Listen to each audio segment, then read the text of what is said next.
Yes, based on the context that I've just described, these communities, they are heavily reliant on the agricultural sector. But with the persistent droughts and the changes in climate variability, the first intervention that we think can make a difference is to ensure that their livelihoods are diversified. So livelihood diversification is the first intervention that we think can drive this, the local economy forward, making sure that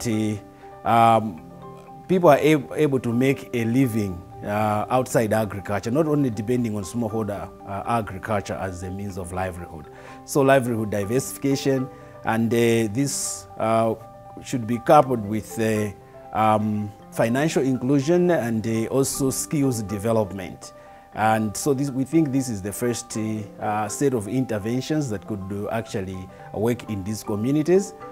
The second intervention really is thinking about entrepreneurship skills development and life skills development. And because these communities are heavily dependent on the agriculture sector up until now, there's need to make sure that their skills, they get entrepreneurial skills to be able to start small-scale businesses or undertake other income-generating activities that are not dependent on the agriculture sector. Because the agriculture sector so far has not been very favorable to them because of the many risks that smallholder agriculture poses to these communities. From the process, we identified two priority areas. One is livelihoods diversification. We came up with that priority area because we realized Beitbridge district is well resourced in terms of natural resources. There are mopane worms, there are baobab trees, there are watermelons, cattle production also thrives very well, including goat production. So we said we need to work on something that is low cost, capitalizing on the low-hanging fruit component or concept. So we say to ourselves, there are resources that the community can actually harness. So let's allow the community to diversify in terms of livelihoods, basing on and using already existing resources. So that's one of our priority intervention, proposed priority intervention. And we say to ourselves, we also need to mainstream gender, because most of these households that are there in Beitbridge are female-headed. So we need to mainstream gender. We also need to mainstream mobile services that can actually help in the diversification of the livelihoods. The other priority intervention is agricultural practices and marketing. And we realize most of the labor that is provided in agriculture is provided by women. We realize in terms of diversification, we cannot move away from agriculture because Zimbabwe is agro-based. So we say to ourselves, let's prioritize again on agriculture. But as we prioritize on agriculture, we take into cognizance the fact that this is a dry area, it's a semi-arid area. So then we have to focus on small grains that are drought tolerant. And as we promote small grains, we also feed into livestock production. So the small grains can actually help feed into small grains. So the livelihoods diversification can also benefit from agriculture as well as from the mainstreaming of gender and mobile services. The first one is a life skill and entrepreneurial skill development. We chose this specifically because we have got the previous experience. We had a tunnel, or a chicken tunnel.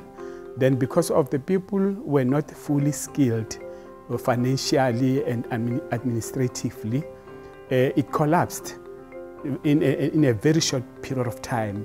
So therefore, we feel that, and we understood that these people, this community needs different skills so that they should be able to sustain the projects that they might be assisted to start within the community. And the other issue is that most of them, they are unemployed because of they don't have got skills. We had very few, 1 or 2, 3 young people whom we assisted to go to various FETs and University of Technology. They're doing very well, and some of through the health promotion and through the resource that we are having, which is a local clinic. Some of the young people were able to expose them. Like now, we have got one who's busy with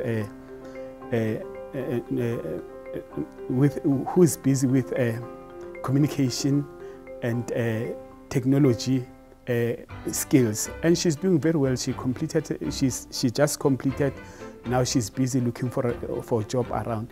And some of the young people, they come to the clinic. We help them with few skills, informal skills. Then they are able to support. We have got the data project, data capturers. You know, we have got potential in these young people. They just, hence we said, if we can start with skills development, then they will be able to take responsibility of their own work in the area instead of going out of the area. The second point is the diversification of livelihood. We find it is very important for the young people and the community at large to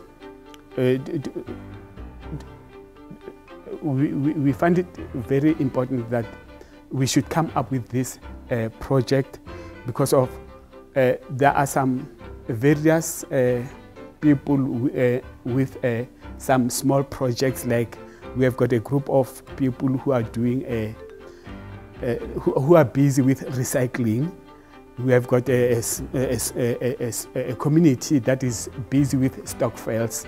So if these people can understand that if they can bring together their knowledge and their skills, if they can bring them together, they can be able to sustain them, and they can be able to make it to grow, to become bigger within the community.